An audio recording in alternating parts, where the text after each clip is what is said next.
नमस्कार मित्रांनो, मी तुमचा मित्र वीरेंद्र मोहिते पाटील आणि तुमचं स्वागत आहे आपलं मिस्ट्री टॉक्स या चॅनलवर. चला आता सुरुवात करूयात टाईम न वेस्ट करता.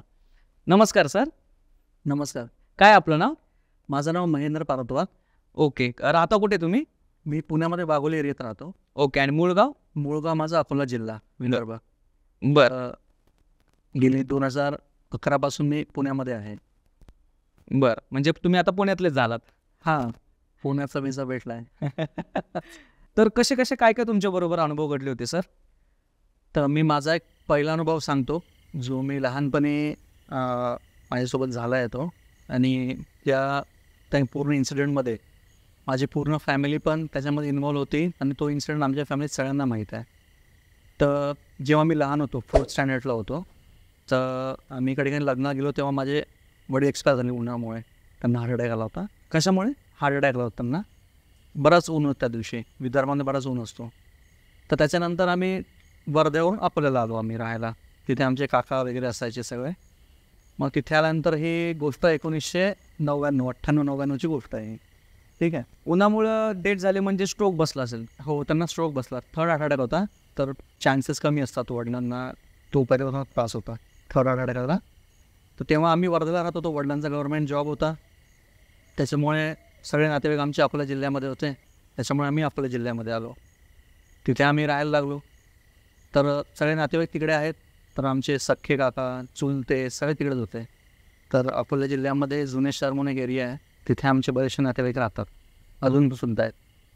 तर आमचे आजोबा जे होते त्यांना अजून 3 भाऊ होते. एक जण मुंबईला गेलेत, बाकी तिकडे होते. त्यांचे मुलं, मग ते आमचे चुलते काका झाले. असा सगळा मोठा परिवार तिकडे आमचा आहे.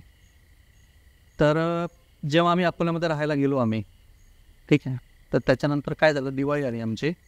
पहिली दिवाळी आमची व्यवस्थित गेली, काही नाही आला एवढा प्रॉब्लेम. पण आम्ही नाही म्हणलो, कारण वडील जस्ट आमचे एक्सपायर झाले होते, त्याच्यामुळे आम्ही काही एवढं ते सेलिब्रेट नाही केलं. सेकंड दिवाळीला काय झालं की दिवाळी येणार आहे आता, वडिलांना जाऊन पण 1 वर्ष झाला होता. त्याच्यामुळे आम्ही मग खरेदी वगैरे केली. दादा होता आमचा, आई फटाके आणले, कपडे आणले, पूजेचं सामान आणलं, सगळं आणलं.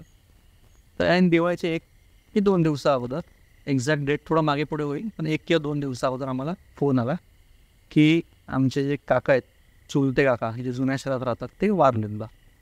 तर रिझन होतं हार्ट अटॅक. तर आम्ही म्हटलं नॉर्मल हार्ट अटॅक आला होता, कारण ते बऱ्याच ठिकाणी हेरिडेटरी असतं. आम्ही त्या जम्शनमध्ये होतो की हेरिडेटरी आहे, तर ठीक आहे, हार्ट अटॅक आला आहे त्यांना, एक्सपायर झालं. तर आमची ती दिवाळी ती पूर्ण कॅन्सल झाली. सगळी खरेदीचे फटाके वगैरे. आता आपण तेव्हा तर लहान असतो ना, आपल्याला वाटतं की अरे फटाके फोडायला भेटला नाही, हे एवढ्या गोष्टी आपल्याला माहीत नसतात.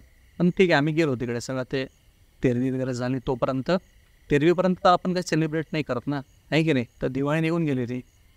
मग ठरवलं पुढच्या वर्षी. मग तो वर्ष गेला, तेव्हा कोणाला काय होतं कळलं नाही, कारण तो पहिला इन्सिडेंट होता आमचा.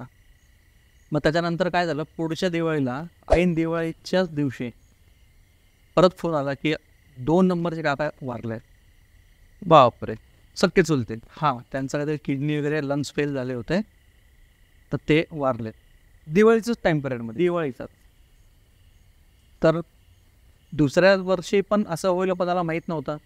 मग परत तीच आम्ही सगळी खरेदी केली, कपडे घेतले, फटाके घेतले, पण ते राहिलं सगळं. तेव्हा काही जास्त इन्कम नव्हतं, त्याच्यामुळे 100 रुपये फटाके पण फार वाढायचे, पण ते काय पुढता आले नाही, कारण असा परत दुसऱ्यांदा इन्सिडेंट झाला. मग तो दिवाळी आमची पूर्ण त्यातच गेली सगळी, कारण भले चुलते आहे पण आहेत तर परिवारातले, त्याच्यामुळे दिवाळी आमची काय तेव्हा झाली नाही. परत त्याच्या पुढच्या वर्षी 2001मध्ये ही 3री दिवाळी आली आता. तर 2 दिवाळीमध्ये झाल्यामुळे घरातले जे मोठे होते त्यांना आला डाऊट की या दिवाळीमध्ये काही व्हायला नको, कारण एक शंका मला त्यांनी लगेच दिवाळीमध्ये कसं काय होतं आहे. तर 3ऱ्या वर्षी पण दिवाळीमध्ये शंका होती आणि नेमकं तेच झालं. 3ऱ्या दिवाळीमध्ये पण आमचे एक काका होते, ते वारले. बापरे. रिझन हेच, हेल्थ इश्यू, हार्ट अटॅक आला, इश्यू झाले त्यांना. ठीक आहे.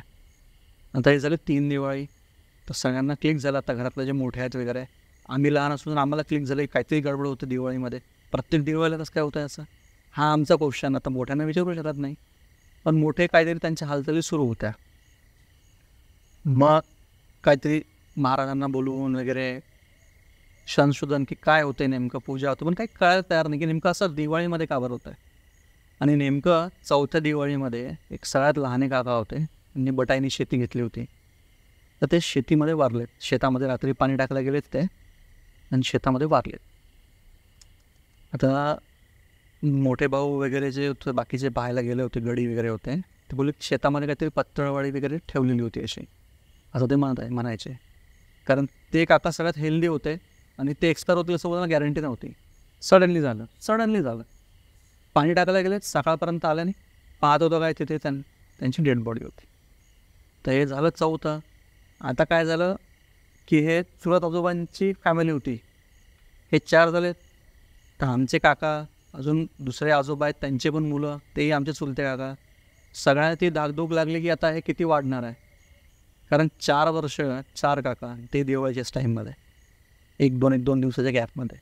तर हा फार सिरियस मॅटर झाला की याच्यावर काहीतरी सोल्युशन काढायला पाहिजे म्हणून. तर झालं असं की बऱ्याचशा लोकलमध्ये जे महाराज वगैरे असतात ज्यांना समजतं वगैरे, पूजा केली.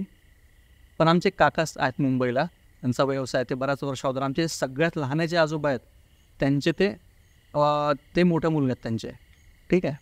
तर ते लहानपणीपासून तिकडे मुंबईला होतं. तर पण जे महाराज वगैरे आहेत ना, जे चिठ्ठी काढतात, तसे एक महाराज आहे मुंबईमध्ये, ठीक आहे. तर ते बोलले की तुम्ही इथे या, कारण जर माहीतच नाही आहे तर तुम्ही किती जरी पूजा केली तो उपयोग नाही आहे. बरोबर की नाही. जर आजारात माहीत आहे तुम्ही कोणतीही औषध घ्या, काय उपयोग आहे.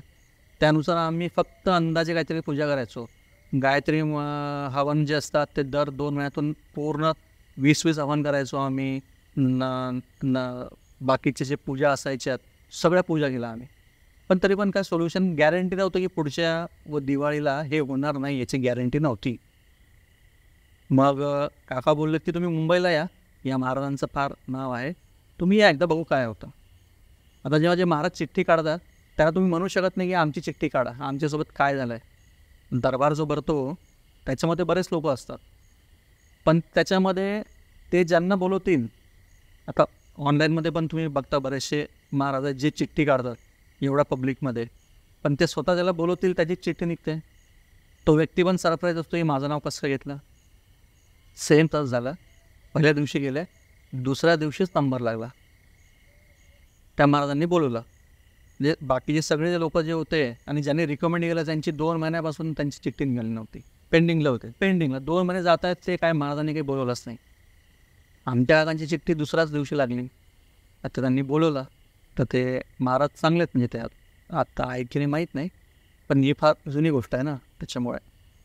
तर त्या महाराजांनी जे शंकेचं निरसन केलं, त्याच्यानंतर कळलं की नेमकं झालं काय आणि करायचं काय, ठीक आहे. आता ते महाराज काय बोलले की तुमचं हे जे गाव आहे जुनं शहर, त्याच्यामुळे तुम्ही कुठली तरी जागा घेतली होती का मागच्या 10 वर्षामध्ये. आमचे काका बोलले हो, जागा घेतली होती.